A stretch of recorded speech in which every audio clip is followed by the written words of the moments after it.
totoong alien si Joel Embiid, pumalag ang rookie sa MVP. Nakipagbalyahan sa ilalim, natulala sa Embiid sa ginawa ng rookie pero nag-MVP mode si The Process. San Antonio Spurs versus Philly, ito ang unang beses makakalaban ng rookie na si Victor Wembanyama ang MVP at prime na si Joel Embiid. Nanliit mga bro ang MVP at di makapaniwala sa laki ni Wemby. Well, first quarter, mainit agad ang matchup nilang dalawa. Unang nakabutas sa opensa si Joel Embiid, mid-range jumper kontra sa rookie. Pero dalawang tres ang binawi ni Wembanyama. Dinirespeto ni The Process ang range ng rookie at nag-switch. Eto pa, 7'4" ala point guard, sabay pull up ala Stephen Curry sa tres.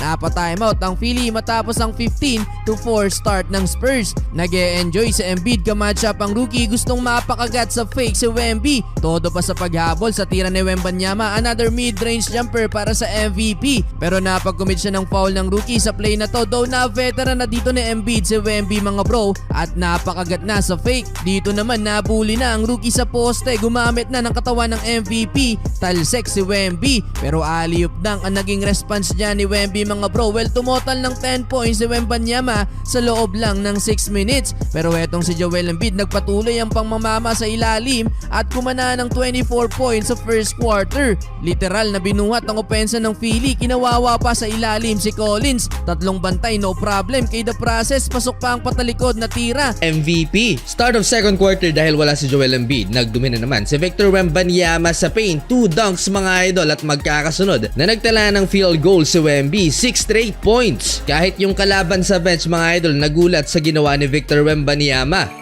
Hindi pa rin makapaniwala ang NBA MVP sa laki ni Victor Wembanyama. Tuloy ang streak ni Embiid, 31st consecutive na nagtala ng 30-point game. Last 1 minute, gulat moment na naman si Joel Embiid sa haba at laki ni Victor Wembanyama. Nag-lay up habang nakataas ng kamay si Embiid. Hindi umubra mga idol ang depensa ng MVP. Natapos ang first half lamang ng 4 na puntos ang home team, 62-58. 34 points si Joel, 18 points si Victor.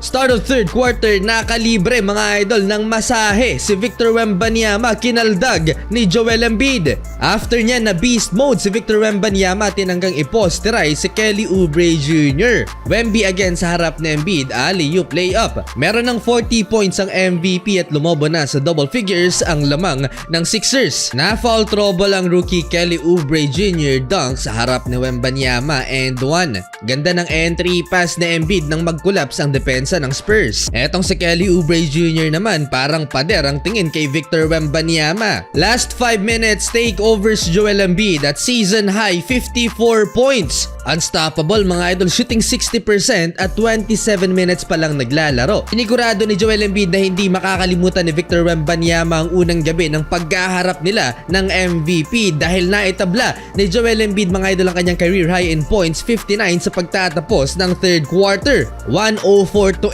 heading into fourth quarter. Magpapahinga na dapat si Joel Embiid pero dahil sa run na ginawa ng San Antonio Spurs, bumalik pa halfway mga idol ang MVP. At sa free throw na itala ni Joel Embiid ng kanyang career high 60-point game. First 60-point game ng franchise since Allen Iverson noong 2005.